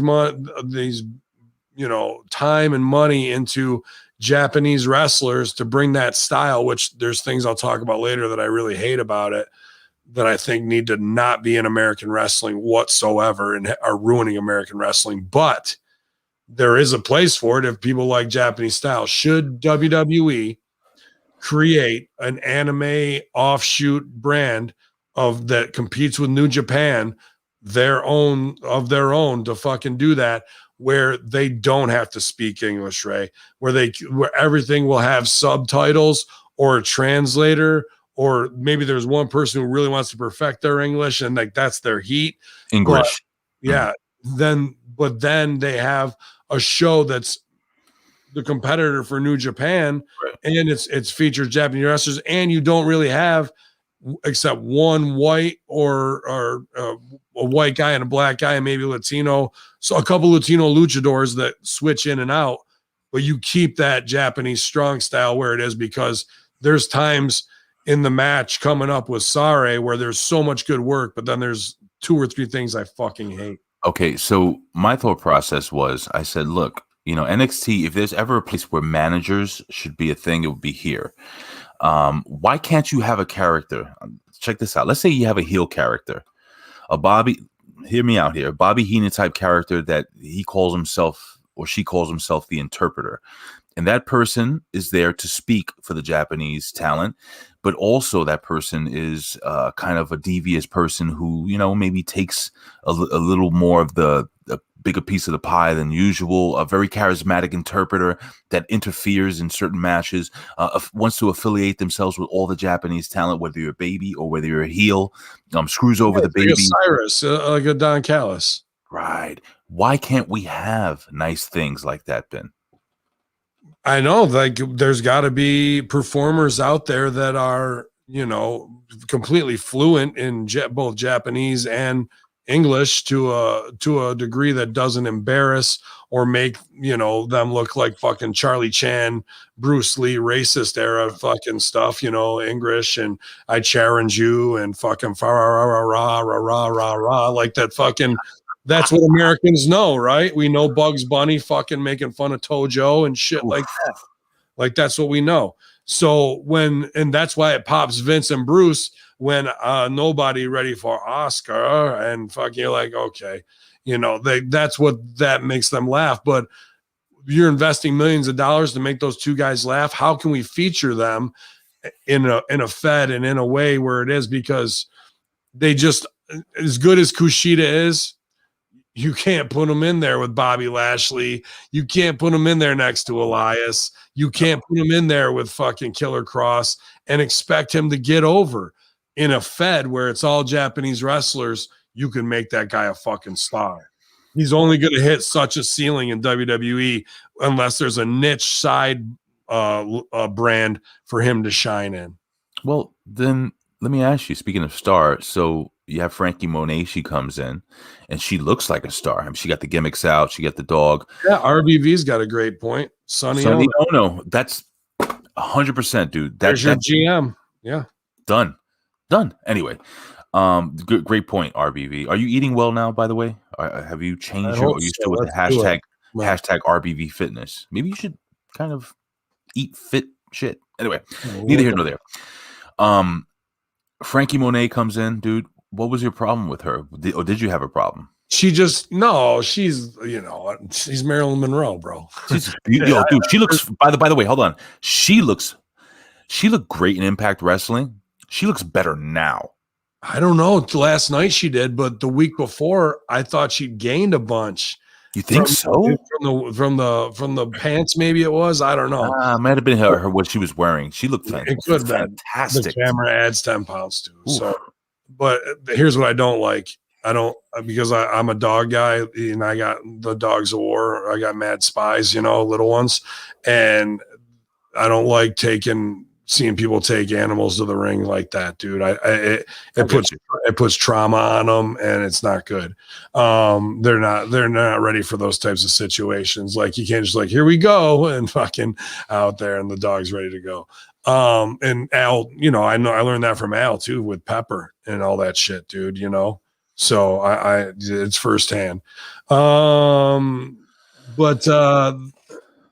she's searching for it because she doesn't know what it's supposed to be, and she's putting the best spin she can on it and trying to be that. But I just want her to be Taya Valkyrie, and people to know that Taya Valkyrie walked in the room, and I'm one of the baddest bitches in wrestling, and I've been in the indies. Now's my time. Sare's not going to come in here with her name and fucking get over on me. I'm Taya motherfucking Valkyrie. That's what I want, not Frankie Monet. I sip Monet. I'm the baddest bitch. I'm a knockoff of Carmel. Like, fuck that, dude. We already know, but she can't say that. She's just got to put a smile on her face and get it over, because they're putting money behind her and they're paying her to do it. Billy Ray Valentine just tweeted something out right now. Rest in peace to one of the greatest musicians of all time, the iconic Prince Rogers Nelson. I'm not familiar with him either, but rest in peace, Mr. Prince Rogers Nelson. But one thing we came away with this, Ben. Shirai needed rest, which is understandable, but is she going to get that rest? And also, she likes cats. She doesn't like dogs. So, is it okay for Asians to say they like cats? That's what I'm saying. That's a joke. That's a joke that they put in, bro. That's a joke that they put in. Yeah, I know it is. That's why I was dude, they do $1 billion deal with fucking NBC. And they're gonna and NBC is scrubbing their fucking library for racist shit, and we're gonna put that in there, bro. Now, it makes me laugh because I'm from the 90s and I'm Bill Hicks and I'm fucking, everybody, Andrew Dice Clay, Mitch Hedberg, like there is no, we're fucking, what's his name? Everyone from Bill Burr to fucking Dave Chappelle. There is no limit on how far the shock factor of our comedy will go. Howard Stern level. That's what's in our DNA. That's where we came up through. And I make no apologies for it, but for these fucking snowflakes, and you're trying to do business where they're with a company that gave you $1 billion, you're still going to get this Charlie Chan shit in. Okay, bro. Good luck to you. Good luck to you. Wait till it comes back on you.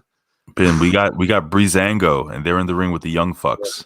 I'm surprised they didn't get Future Endeavor this week, bro. Dude, the young, when me and Colin were we're doing the NXT review together. I would call them the dumb fucks. They look like a chubby version of the Young Bucks. Not as good. They're like the enhancement talent of the tag team division here in NXT. And the grizzled young veterans, they go over, don't they? Did they win here? Yeah, grizzled young vets go over. Well, I forgot what happened here. I don't know.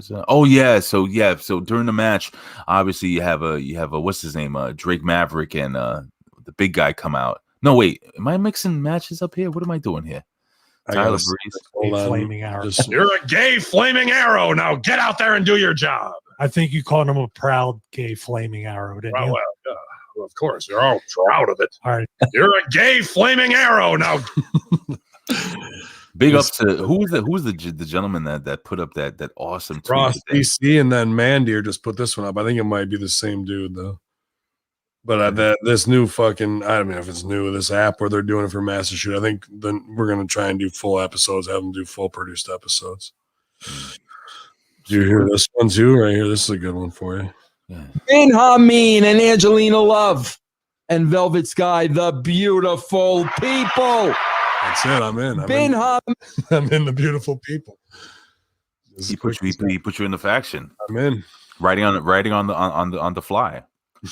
That's why Vince has the pencil, ladies and gentlemen.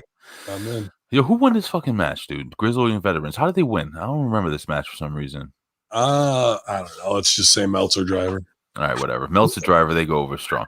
Okay, we get Indy Hartwell backstage, who's trying to talk to Mackenzie Mitchell, and then my favorite faction in all of professional wrestling, the Way, come out.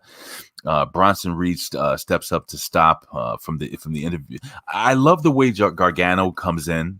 He's that little annoying bad guy that grabs the microphone. No, this interview's over. Dude, I love Gargano as a bad guy. I think he is fantastic. This faction, he's really putting out more so good, dude. Energy than he's ever had the opportunity to do, and so much fun. He's trying things, and I'm impressed with him. I've seen this in a lot of improvisers, and he's right on the cusp of turning that corner of getting it. You know what I mean? And where he's at now isn't bad. It's a fun place to play where like, oh, okay, that felt this way or that way. So I like what I'm seeing from Johnny because, in 2CW, it was not serious Johnny, but it was like him and Tommaso were on a per performance deal with ROH and calling WWE every single day, bro. Mm-hmm. And, now he's doing something completely at the opposite end of the spectrum of that. And I like that. I like to see that. That's a cool place. I got to tell you, man, I popped for the calling himself Papa John. That was very funny. Yeah. Well, it wasn't funny. It was kind of stupid. I like it, but it's supposed to be stupid. Right. It's supposed to be stupid. And Papa John has a lot of heat on him right now, so that's why I like the move, because I was like, that's controversial to fucking say, but we just did Asians eating cats in a subtext joke, so why not? I write cats. So that was all right, but what was good is that Johnny yes-anded it. He goes, I love it when you call me that, which is a stupid line because the whole thing was dumb. But when you say yes to the premise and put both sides of the guy on the same side of the fence, no matter how dumb, and the other guy's going, yeah, the audience is affected by that because they've made an agreement and now we're in on the joke of being with that. So even though those lines were like, like I said, kind of amateurish, they're playing, they're trying. I love it. Wait till they find that yes and game in the next higher level of their characters. Then you're going to see some fucking really cool shit. Well, a guy that we put over last week, he comes in, man, and he wants a shot at that national title, whatever the hell it's called. Listen, man, I got to tell you. Sorry, can I say one other thing here? Sure. Yeah, I'm going to jump forward too. Because I don't want to lose this in the whole thought of this improv part of what I'm talking about. I don't know if it was here, it was maybe right before this. We might have skipped over because they might have been going to the interview thing with Candice LeRae's with them, and she gets stopped by Ember Moon and Nazi, and they throw the fucking gimmick drink in her face, and they pull her into the fucking locker room to beat the shit out of her. Boom, boom, boom. So we have those two segments. And Candice isn't with them for the big jokey one because she got jacked on the way. they were going to cut the promo. Then later on, we get a segment where the Way's all kicking it and putting themselves over like goofball fucking heels. And the other girl runs in and has a message, but Candace comes into the scene, and I tweeted her this morning. I don't care if she likes her, tweets back, whatever. But when I see a performance that really impresses me and really triggers something in me, that I have to say good job, because it might go by the wayside of how good it was. The Johnny stuff, he's goofy and it's, kind of tongue in cheek. The other guy is the big stud trying to be the setup man for Johnny to fucking be the B player. The other girl runs in as the stooge to stooge off that she's talking to Regal. Everybody reacts in their own dumb way. They're going to get a tag match. The whole time Candace sits there disheveled, fucked up. They're not beat up. What happened for you? But then they go right back into themselves. Candace almost gets to talk and doesn't. Very Harpo Marx. And this is Del Close, the father of improv, grandfather of improv 101. Ray, you've heard me say this. Maybe we'll see if we can get it. The best acting we do is what? When we don't act at all. When we say nothing at all. Very close. When we say nothing at all. The best acting we do is when we say nothing at all. Did she say one word? No. Did they do the whole scene around her and she was the focal point and it was just her reactions? Absolutely. Did you know the 3 different ways she felt emotionally during all of that little scene? She was fucking annoyed at the fact that nobody was paying attention to her. She was embarrassed by the fact that she got her ass kicked out of her, and she was angry at all of them. All of it. And without one word being said. And it was everything going around her. And then what does everybody else do? They play out their game. They're into themselves. Yay, they all leave. And the last thing we have, it's just her sitting there like, what the fuck? That I felt like I directed that. It was beautiful. Exactly how. And you know what? I got to believe, and I didn't ask him, that's got to be Borash and fucking Jimmy Paradise, bro. Yeah. It's good stuff, man. I felt like that was me 100%. I don't know. But I thought, excellent job, young lady. Candice LeRae was perfect in that scene. I couldn't ask more from anybody in developmental to pull that off in exactly the way she did. I was very, very impressed with that. Well, I also want to put over during this segment when we have Bronson Reed coming in and Gargano's and he's like, and what's his kid? Austin Theory's like, yeah, I went to William Regal. And so everybody's going to William Regal around the back of Johnny Gargano, which is hilarious. They're making, they're going into business for themselves. And that was the whole scene with her, where everybody's going into business for themselves and nobody cares that she just got jumped by 2 killers, right?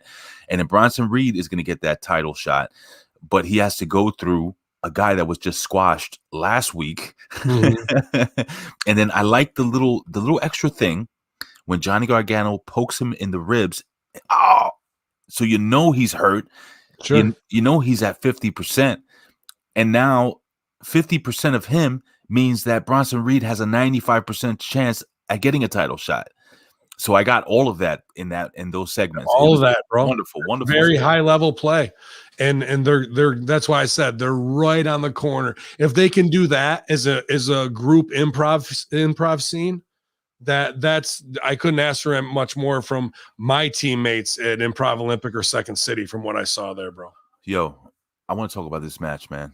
So we got the rising sun or whatever the hell they call her, Saray, and you put her over last week, Ben. I was really looking forward to this match.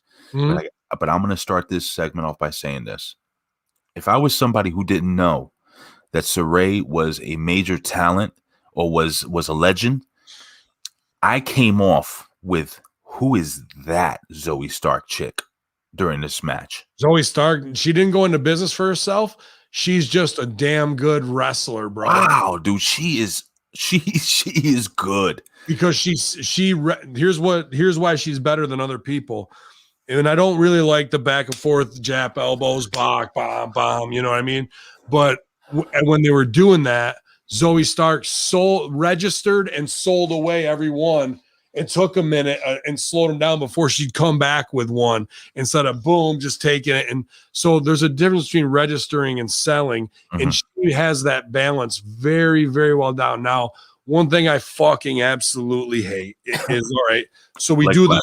the Snabits with fucking boom, hit her with the elbow into the ropes. They go shoot her off and fucking or hit her that way, and then you go into run and hit the ropes, and they come to life and run in right behind you. They did it with an elbow, and then they did it with a drop kick right afterwards. I hate that fucking spot. Ben, hold on. You never got hit flush in the face with an elbow and then got energy. I always get rocked in a fight and then run a fucking 20-yard dash as fast as I can. That's what I fucking do. Yo, but this is realistic to people who've never gotten punched in the face. That's what I keep telling people. Right. Like, dude, I'm telling you, I've been in many fights, man. Growing up as a kid, I've been in tournaments, and dude, when you get hit hard, it looks like your eyes are closed, but they're not. Your whole face is stinging. You don't know what the fuck's going on. You don't know what's going on. You just go into robot mode. That's your brain going shut down, reboot. That's a dumb, because they sell it like they're rocked. Yeah. And then 2 seconds later, they're on the fucking run right behind them. Now, if you're going to do that spot American wrestling style, here's what it is. Boom, you hit the person. They no sell it, go, what the fuck, motherfucker? Big eyes. You beg off and go, oh shit, he's gonna kill me. Turn, run away. They run right at you, behind you. The ropes hit you, turn, stumble back, and then you get fucking clipped in return. Not dead, come to life, run. That's where New Japan sucks shit through a straw. That's where ROH normalized it, and now it is the bastardization of good wrestling, because these girls put on a great match, then those stupid little fucking New Japan spots have to be in there, and it undoes all of the story they're telling instantly, and nobody in NXT is stopping it because they want to keep the door open to Japanese wrestling fans. Well, fuck Japanese wrestling fans. Learn what a real story is in this, instead of what's been normalized and bastardized the art of professional wrestling. Just because it comes from a fucking Fukushima island does not make it important to me. Japan wrestling does not get to influence the greater Canada, Mexico, American wrestling by putting shit in our stories that we're trying to tell as performers that is wrong, just to placate an audience that sits there and doesn't make any fucking noise. Fuck them. Yo, fuck all Japanese fans except for Michael Jargo, because I like him. I really do. That's my boy. But so look, the Warrior of the Sun gets over. She wins. I think she hit her with a spinning back kick or something, like a spinning heel kick. She gets the pin. She hooks the leg. There was a lot of respect going on during this match. Ben, before we jump into what happens after the match, was this a great impression if you were watching for the first time of Saray, the 4'9" killer? It was good. They could have got her over even more at the end. So here's one other thing that I didn't like that I saw that fans might not notice or whatever, but I fucking hate this, dude. Go for it. And I'm not guilty of it, but I've had it done to me, and it feels good in the ring, but it doesn't make a difference. I don't like it. When I'm out there and I'm calling something to you, I got to protect it. The rest of the time, I'm in character. Sure. When the pin, this is some newer shit that's just bad indie shit, American indie shit. Okay. When the pin comes, the guy on the bottom goes, "Thank you very much, man. You killed it." And thanks for doing business, or for whatever reason. And they're talking during the pin and putting each other over. She did that to Saray. What's her name's? Zoe. Zoe Stark. Sorry. Zoe Starks. I could see her talking to her while it's during the 1, 2, 3. After you just took a knockout blow, a knockout finish. Stop. Yeah. Everyone needs that is so fucking self-egregious, and you're breaking reality. Now, I don't know if fans see that when it happens. Maybe that's just me with a professional trained eye, because I'm watching ref, I'm watching X amount of what's going on, and I've seen it in the ring on indie shows. I've seen it on fucking WWE main, AEW. It is wrong. Stop doing it. When you go through the curtain, you are fucking making that believable. When you're talking to them on a knockout finish, if anybody catches you, you just fucking undid all the art that you wanted to do, because you wanted to get your real cool person, good sister shit in the ring. I don't like it. So then, she leaves. and gets attacked by Tony Storm and left, and Sare's in the ring and comes out to like bitch back off, and Tony Storm backs off. She should have backed off, and as soon as Sare fucking turned her back, Tony Storm should have been nailed the fucking shit out of her again. So we missed it. Like, your heels have heat, but she'll beat the shit out of her, but not Sare. Why? Was she fucking her boyfriend? Is it some personal thing along those lines? If a heel's gonna get heat, back off and say okay, and then fucking come right in again and get them both. You know, like that was like 70% business, because the match was to get Sare over, and now and then but the real business is getting heat for Tony Storm. So let's get her all the heat we can. All right, I'm gonna need to stop you, Ben. You're gonna need to know something. If you're gonna be reviewing NXT with me, Tony Storm can do no wrong. That's another problem, bro. Like, hold on, especially it's all about ass, right? Like, that's her whole fucking thing. Absolutely. So if people want to see her ass and sex sells, why are you making her a fucking heel? The money is on the ass. Let's fucking highlight that. And how do we get that around? It's highlighted. Why don't we have she should have paid world star ads. She should be in somebody's rap video. She should be fucking, you know, all that kind of stuff. But now she's a heater that's super sexy that people want to bang, but she's kicking the shit out of people. Ben, could you please stop talking bad about her? She's perfect. She's got it. She's got money right on her. Hashtag Tony Cakes. Get it? Just I'm not going to allow you to talk anything negative about her. Dude, there were some competitors in the Dominican Republic on the beach. I'm here to tell you. Oh, I'm sure. Can you send me pictures? No. I did say, you're like, what is that? And then I zoomed in. You're like, holy shit. That one, yeah, that one was awesome. You just sent me one. Yeah, well, I want more. Anyway, and I want more of Tony Cakes. Okay, so let's go to the Kushida Open Challenge. Ben, I got a text message from Colin Wysong yesterday, and he wanted me to make sure that I put this over. Okay. So he says, and I quote, "When you guys talk NXT tomorrow and the Kushida match, he's paying homage to Kazushi Sakuraba. I don't know why, but that's exactly who he's dressed like." So he sends me this picture. I don't know if I'm going to show you here. That's Sakuraba. And if you guys don't know who Sakuraba is. Yeah, well. If you guys don't know who Sakuraba is actually one of the very first, and I don't have no notes on this, but I know this very well. He's one of the very first professional wrestlers who went into the MMA world and wrecked shit up. He is an MMA legend. And Kushida comes in the ring 2 inches shorter, without shoes, wearing the Sakuraba gimmick. Ben, I'm going to ask you. But then on commentary, they put it over that he does the entrance to honor fucking his mentor, Jushin Thunder Liger. So they don't even get the Sakuraba shit.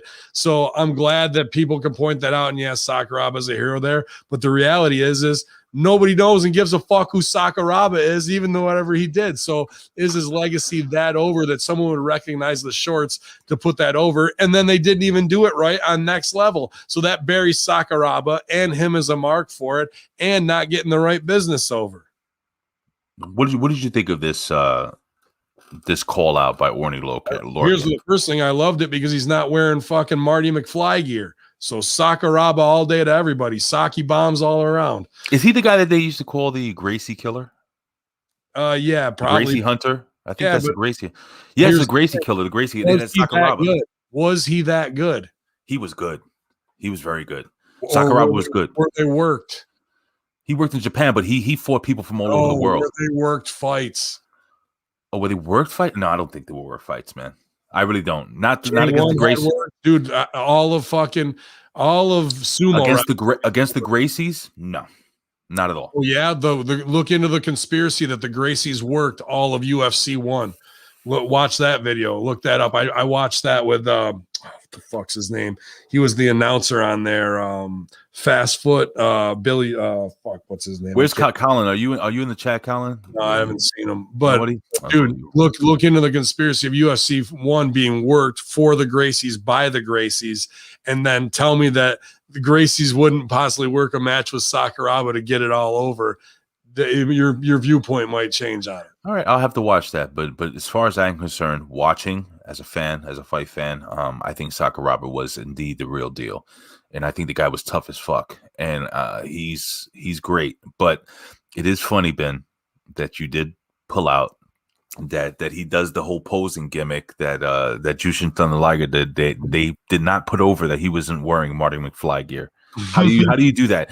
If the guy's been coming out in NXT dressed like Marty McFly for like 3 years now, 2 years, and you don't put over that he has a except for the fact he's slipping all over the mat without his shoes on. Yeah. That's what we got. We didn't get. They had no idea who he was dressed like. So big shout out to Colin. I was pumped for this because Oni Lorcan is 2CW all the way. He's Biff Busick to me.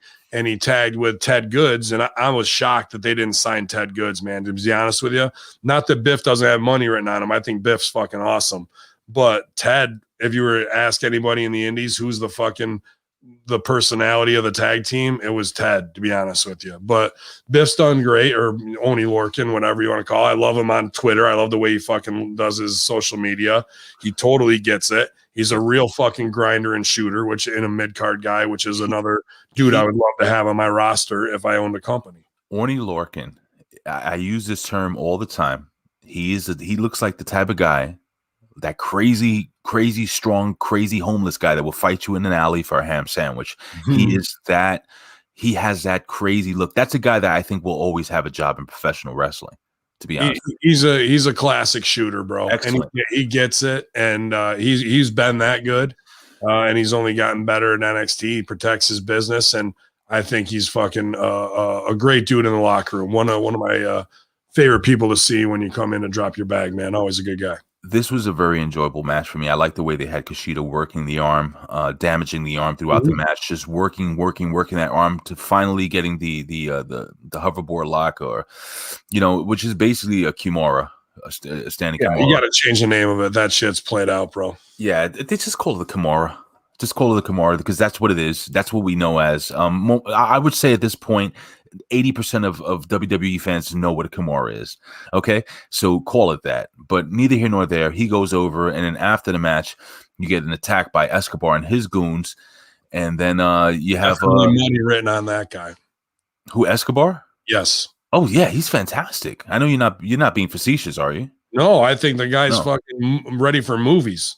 he's great, and he has his henchmen coming in the ring, but MSK comes out, and I knew this was setting up a shitty 6-man for next week.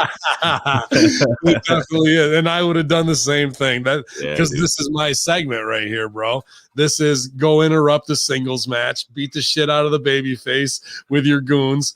Fucking you get bipped off, motherfuck you.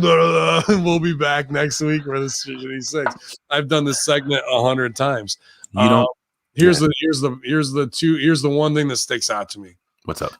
There's guys who are seasoned and ready to go, and then there's developmental guys who got a long way. Not a long way, but are doing their best, and they got a long way to go. So the guys who are goons with fucking narcos fucking they bibs Kushida out, and they get him over on the fucking announce table, and they're glomming him. All right, you might be able to do one glom on the back. They were hitting the fuck out of the dude. Well, that they were, but in a shitty way. Like you should be able to. They weren't killing him. I think the way they were laying that on, they were laying it in. Yeah, but then they get him up. Yeah, and they don't know how to punch, bro. They don't know how to working punch. Those two guys. No, they keep glomming in a very wrestling, stupid kind of way. A man knows that you're gonna fucking bomb. What is glomming? What is glomming for the novice? So glom is hitting them with the fucking the bottom of your hand and your forearm. Okay. You're coming down when they're bent over. Usually, you throw the guy in and he goes down. You can hit him across the back hard, and it makes a thud sound. And you're really hitting them. That's the level of violence in wrestling that we should be able to take. Chops and fucking that type of shot across the back. As hard as anybody wants. Scott Steiner can hit me as hard as he wants like that. And it's going to hurt, but that's going to make the phony shit be believable because that level of violence I need to be able to take. So then they stand him up and they're trying to glom him, hit him because they don't know how to throw a working punch the right way. A good working punch should hit in the neck with a little bit of force. Like unless you're working hacksaw, then miss them by 6 inches. Trust me. Yes. But a good working punch should be there. These guys look like, kids in second grade who've never been trained how to fight. And then MSK comes in and exposes them because MSK has awesome working punches. They fucking are boom, boom, boom, hitting the fucking dudes and they're registering while the other guys are just throwing wild, weird shit that looks like backyard stuff. So Rip would say, you hang up a fucking napkin or paper towel or go to your shower curtain and practice punching your shower curtain where you can get so close, but you barely touch it and it barely moves. My dad used to teach me when he taught, because anyway, you guys know my dad was a worker, and to throw a working punch. And your dad was a boxer. Yeah. Also, well, this is the thing. He had to learn how to throw a working punch, number one, because he used to teach me when you throw a working punch, it's like you're holding a broom handle. There's got to be some space in that fist. You can close your hand. Yes, absolutely. And you might get a little more sound out of it that way. Right, exactly. Because when you connect the handle closed, and it's not going to be, because a lot of guys, they'll ball up their hand and they'll hit with the bottom hand of their fist, and it doesn't look too good. It's like a hammer fist. It doesn't. Yeah. It hurts. Anyway, all right. So I made a huge mistake, Ben, and I have to retract. So the tag team match that we didn't know who the hell was going on, because I really didn't pay attention to that match because I was busy. It was this match I was supposed to be talking about. Whereas Everrise, those are the dumb fucks, the young bucks, the fat fucks. There was actually a rookie tag team in OVW that Rip called them the dumb fucks. That was a tag team name. Everrise should definitely call themselves the young fucks or something like that, which they wouldn't get over in WWE TV. But they were fighting Imperium, excuse me, and those guys. Listen, those guys look like. They could call them the Bunyucks. That'd be fucking funny. It's anything. Something. The Bunyucks would be fucking great. Anyway, I'm trying to think off the top, but I can't. But Imperium look like, if you ever played WWE 2K or grew up create a wrestler, they look like two generic wrestlers that you would. but I kind of dig them. I don't know what it is. Hey, man, they got a contract, bro. They're gonna get better.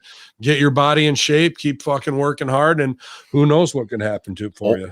All I will say is that when Imperium is coming to the ring, they look like something with the music, and they stand there with their hands behind their back, and they're very military-like, and I love it. Before we didn't put over the fact that you had what was you call it, Breezango coming in dressed like what do you call it, like fucking the guards. Remember the guards that stand in front of the palace? Yeah, like that. So anyway, Everrise loses to Imperium. All right, forget about that. I want to go back real quick because when there's something I would have written in. Do you remember when Breezango was standing there dressed as the guards? They're marching back and forth, right? And then all of a sudden, the other guys coming to attack them, the British guys, right? I would have had Breezango standing, and when you get too close to one of the royal guards, they do that big stomp. Stand back. Yeah. I would have had them do that and kind of throw the guys off. I know it's a little. I thought it was pretty. I mean, I can't stand the royal family. Right. The thought of them makes me fucking ill, and I would really like to see them all destroyed. But I thought. For me, I liked it because I thought it was in really bad taste after Prince Philip died to fucking do that. I didn't think about that. Yeah, because that's the big Prince Philip bits where he dressed like that and the Queen walked up and then saw that it was him, woohoo, in a stupid bullshit work photo op. But I say burn them all to the ground. So I kind of like the fact that they did it, even though, and I think Fandango had a ton of money written on him. Breeze, I've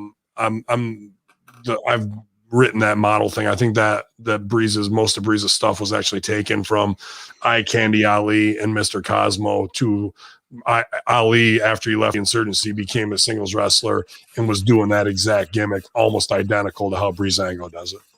Wow. Well, or Breeze did it. It is that's the business, man. Sure. Fucking A, of course it is. But anywho, that's I wanted to go back. I know there's somebody's listening to the podcast or watching the video saying, no, you got the two matches mixed up, you dumb fuck. Well, listen, guys, I get home at almost 1:30 in the morning and I'm up at 9. All right. So fuck you. But here's the deal. So Imperium goes over. They look very, very strong here. But Yeah. during this match, we had Drake Maverick. See, this is where I got everything mixed up. We had Drake Maverick coming out, who was pissed off because they got attacked last week. And I do love, man, the way Killian Dane just throws him off. You know, he's just like, you know, he throws him down to the ramp. He's like, come on, stop. You know, you're causing a problem.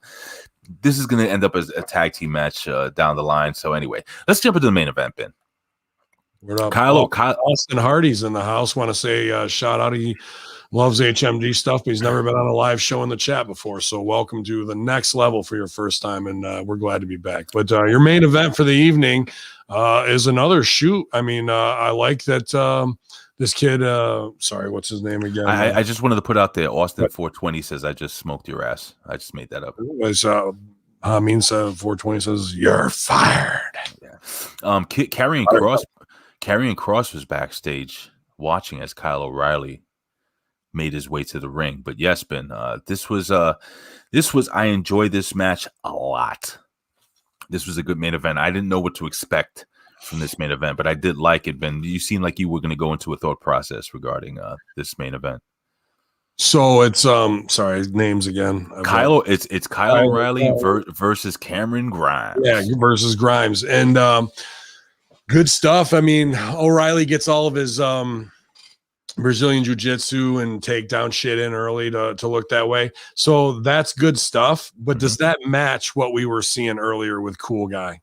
I don't think so. No, this is an MMA hard hitter. Why didn't that's fine. He just needs to be himself and say, I'm working my ass off in the dojo to become the best wrestler in NXT, the best mixed martial artist. I want to cross over and be great in both. And I'm working hard, not just here in NXT, but extra hours in the dojo. And I want to see who's ready for it because I got something that nobody's ever seen. Instead of trying to be Mr. Lovable everything to everybody and then going and working like that. Just be that. Be the guy who's out working everybody in the gym. Be what Christian's shirt says in AEW for real. And that's all we need. But can he be an MMA fighter / like a Conor McGregor type character? Is that what he's trying to do? I don't feel that. I don't feel it either. There's possibilities there. I don't hate that. But he can do that. I think if he wants to go with the MMA route and he can still be cocky, arrogant, funny lines and all this stuff like Conor McGregor. Listen, Conor McGregor says some funny shit, but when Conor McGregor's in the ring, he's the real fucking deal. So maybe that's a way he wasn't the last fight. He got fucking knocked the fuck out. Yeah, well, don't we all every once in a while? Yeah, and I think that's part of it too. You know, in there, even if you're going to get him over, show him rolling in the dojo, and then maybe he rolls with Conor McGregor. You don't have to have McGregor on the show. Just show it in a vignette, you know, something cool that way would be enough to take him up to the next level. But then Cameron Grimes gets back on top. They work good chain wrestling back and forth. I liked it. Then they get into the spotty shit, and I was going to get hot, but I liked this because it was a switch. I hate the Moxley second rope rock back. Oh, I knew you were going to mention that.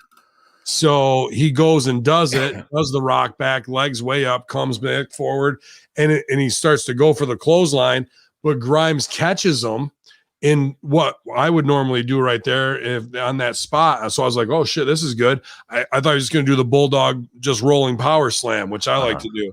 Right. It's kind of a float bump, and as a big fucking unathletic bastard, it's one thing I can actually do decently, right? Mm-hmm. So he catches him, but then Grimes fucking flips with it, so it goes up over and comes down. I was like, motherfucker. So that spot that I usually absolutely hate because Moxley killed it, and it's another version of, oh, I'm knocked out, but I'm come back to life instantly from New Japan, which that's where they're stealing it from. Like that was enough athleticism to change that spot. That I really like that shit, bro. I liked it too. And it was a good falsie right after that. Now, here's the only thing with the finish where Buddy comes off the top rope, and he did this in the match that was brutally booked the wrong way at NXT TakeOver versus Cole. The top rope knee drop. Okay, where's he hitting him? Because the sell I want is important in how the match is finished, okay? So is he hitting him on the back of the head, or is that we're supposed to believe? Because that's a knockout shot. And he's just done, and he's got to roll the guy over. So if you're hitting me with that, I got to dead sell that. Mm-hmm. If you're hitting me in the back, which is what they said he did, that means you just knocked the wind out of me. And I got to puff my chest out and go, oh, and then I'm still alive. And you gotta pull me and hook me while I'm searching for my breath. So when the 3 count comes, I roll back over, sell my back, and I'm doing this. So am I dead or am I the other? And Cameron Grimes' cell was neither of those because we don't really know what that finish is. You see what I'm saying? I saw it was a knee to the back of the head. And was Grimes dead? Was Grimes? No, he should have no. Been. And I don't have a problem with either. Right. I just want to know how I can make your finish look how you want it to be. Is this a knockout finish or is this a fucking rocked your body like a big slam where you take the slam and you're, oh, brother, like that type of shit. When he took the knee to the back of the head, you could have did the old leg twitch or stiffen an arm or something. Yeah, you can fucking do that, but I don't think anybody knows. I don't think he knows. So we got to make a decision there. But he started the show. This was an awesome, hard-fought match. Fantastic. Cameron Grimes has character in spades, so he's over. Yeah. He doesn't need a belt. No. Fucking this kid needs the push. I thought good business was done here, and I was impressed with this whole show, bro. I enjoyed watching NXT this week. It was a really fun show, and I got to tell you, Ben, it was a good discussion at the beginning of the Next Level podcast. Great, I want to give a shout out to everybody who came in to join us here live on YouTube or wherever the hell we're watching right now. Who knows? Patreon. If you guys are listening, the playback, it'll all be up on patreon.com/Hamin Media Group for you. I appreciate it. And listen, Ben, a lot of the people, they get frustrated, like, oh, we can't find the podcast. And I try to do my best on Twitter by sending them links and everything like that. But, and people need to understand that guys like Bin Hamin need a break. They need, you need to recharge the battery. But at the same time, we appreciate your passion. We appreciate the fact that, I haven't been able to watch, a show in a week, or I haven't listened to a show in a week. And it means something to you. That means something to us. It means something to me personally. Yeah, we're trying to keep it all out there. Bin Hamin YouTube channel, Hamin Media Group YouTube channel, and obviously patreon.com/Hamin Media Group. While we're in the interim, I got meetings all week long for solutions. I'm not going to fucking just dive into something and take my whole staff and my whole team that works so hard to create a community and drive them only to have to fucking pivot, and go someplace else. I'm going to make the best choice possible for the most longevity. So there's options and there's new options that I'm just waiting to hear on and to see, and we'll make our final decision as a group. I want to, my producers and media people, our producers and media people and social media, experts all have great ideas. So I always say in our meetings, what are my blind spots? Because I trust these guys to be the filters for problems and bring me the things that need to be executively thought on. And I listen because before I make my decisions, Yalla. Well, anyway, listen, brother, guys, where to follow me on social media at Big Ray Hernandez everywhere. Facebook, Instagram, whatever, Twitter, all at Big Ray Hernandez. Again, check us out, the Big Vito brand. We got some content coming up. We got some new content coming on. So head over to patreon.com/the Big Vito brand. Give it a try, give it a shot, give it a month. I guarantee you guys, you will be hooked. It is some good quality content. Again, big shout out to everybody who joined us here. Bin Hamin, you want to send us home? Yalla, man. Well, it's good to be back on vacay. I'll probably do a couple extra special things this week on the Patreon. I want to say thanks to everybody who signed up, even if it's at $1 tier, because we're trying to build everything out and nothing is free, especially the fucking tax bill that just came, which was exactly what I needed on my plate before vacation. But yeah, man, I do feel recharged, and thank you for all of the captains, soldiers, and lieutenants doing what they needed to do to stand guard while I was escaping to Epstein Island, man. And I hope you guys think about going to the Rio Republica there, the adults only for your honeymoon. I think I would recommend it 100%, dude. I think you would absolutely love it. And there's other places too, if Jen's interested in them, that we can give our information. But I think the Rio Resorts in general, RIU, is a great fucking brand. We've had no bad experiences really there. The Rio Republic is called Republica? Yeah, Rio Republica, Dominica, Punta Cana. Punta Cana, got it. Beautiful. Yep. Screenshot it. It's fucking the beach was incredible, Murray. It was the best beach I've ever been on. Bermuda was really nice, but this was something different. But yeah, man, we'll keep it locked here, you guys. Plenty going on every day of the week here as we revisit and what's going on. Also, Hamin on cameo.com, cameo.com/Bin Hamin, I believe. So if you want me to cut the promo on your fat ex-wife, on your math teacher, on your boss, you want to quit your job, you want to tell somebody to fuck off, Hacker Hamin is your guy. So that's another great place you can support us, as well as ProWrestlingTees.com/Bin Hamin, because the Taliban wants you infidels out of here by, that's right, the first of the month. It's coming around. So wake up. It's the Next Level Podcast, infidel. Big Ray Hernandez and Hamin NXT. YOLO.